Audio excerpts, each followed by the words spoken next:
Hi, I'm Mitch Gallagher from Sweetwater. Today, we're checking out a line of inline preamp boosters and processors from the Netherlands. Let's get started.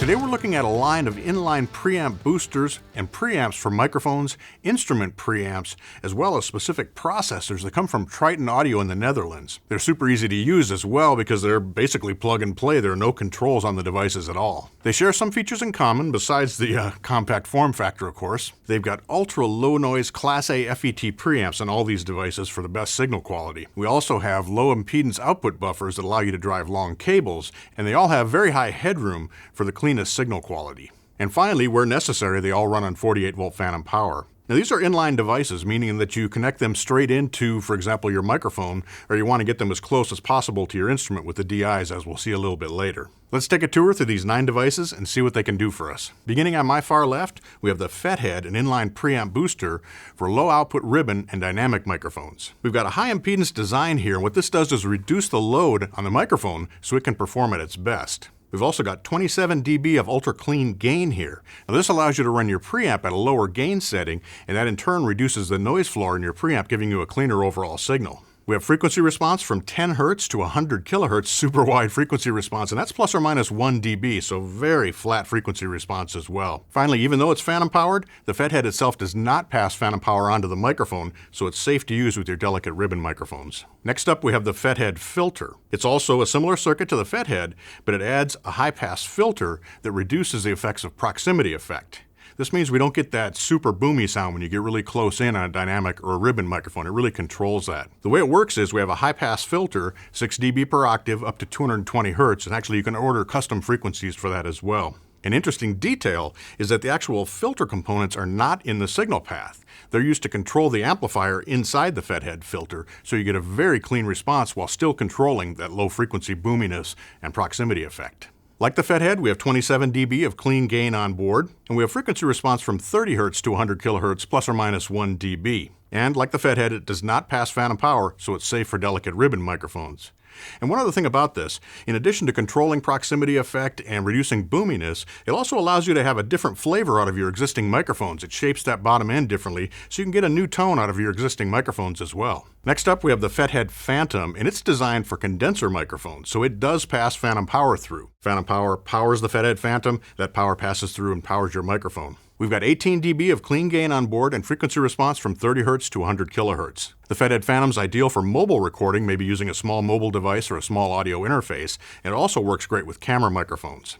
Next up, we have the FetHead Broadcast. You can see it has a little different physical format. This one actually connects with a cable on each end as opposed to plugging directly into a microphone or a device. It'll drive the signal for up to 3,000 meters, and because it's strengthening that signal, pushing the level up, it reduces the noise and the effects that come from dimmers, the long cable runs from power supplies, and so on. We have 23 dB of clean gain on board, and we also have an integral rumble filter that reduces low frequencies that you don't want to have in your signal for live sound and for broadcast applications. We have frequency response from 40 Hz to 100 kHz, and it does pass phantom power, so you can use it with dynamic microphones, with condenser microphones, and with certain ribbon microphones. You want to make sure your ribbons are safe to use with that phantom power. Next up, we have our 5th flavor of FetHead. This is the FetHead Germanium, and it integrates a new old stock vintage-style germanium transistor. Now, this is the same sort of transistor that was used in some of the classic vintage microphone preamps of the past, so it imparts a nice vintage coloration to your signal. A really cool aspect of this is it basically gives you a new preamp.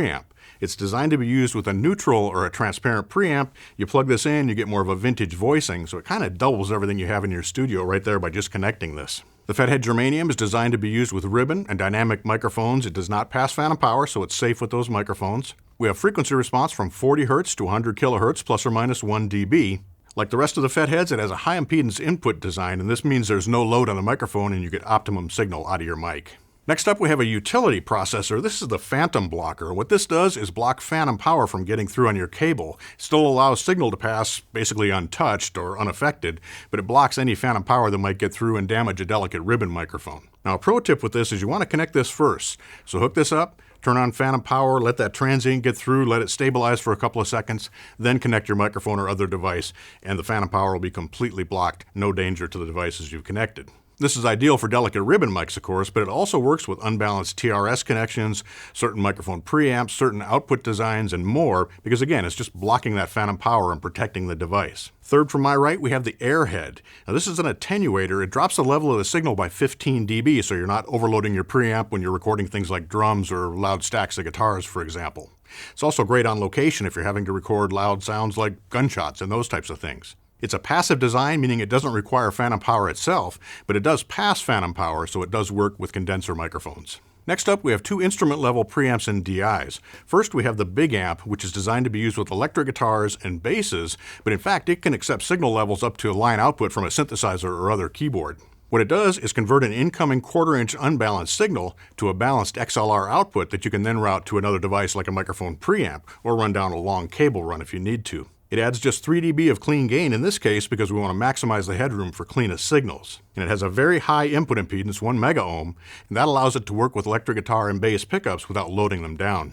It operates off phantom power, and you can see that it's small enough to just throw in your gig bag or your guitar case and always have with you. Last up, we have the BigAmp Piezo. It's also an instrument preamp and DI, but it's designed for use with acoustic guitar piezo pickups. Like the BigAmp, we're converting the incoming unbalanced quarter-inch signal to a balanced XLR output. We've got 3 dB of clean gain, plenty of headroom on top of that.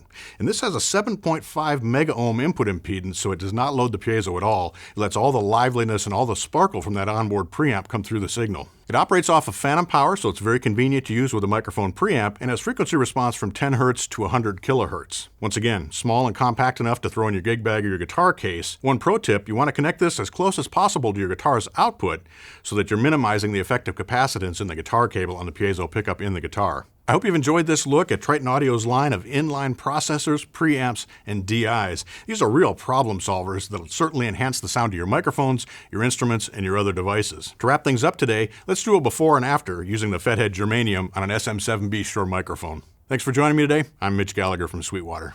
This is the Shure SM7B microphone connected directly into a PreSonus 2626 audio interface. Now to get this level out of the mic, we've had to crank the gain pretty much all the way up on the PreSonus interface. This is the Shure SM7B microphone running through the FetHead Germanium inline preamp booster and then into our Quantum 2626 audio interface. Now with 29 dB of extra gain, as well as that extra flavor that's coming from that vintage new old stock germanium transistor, we get a slightly different sound quality as well as a much stronger signal out of the microphone. Thanks for watching. Be sure to like, comment, and subscribe. Click here for more videos like this, or start at sweetwater.com for all your music instrument and pro audio needs.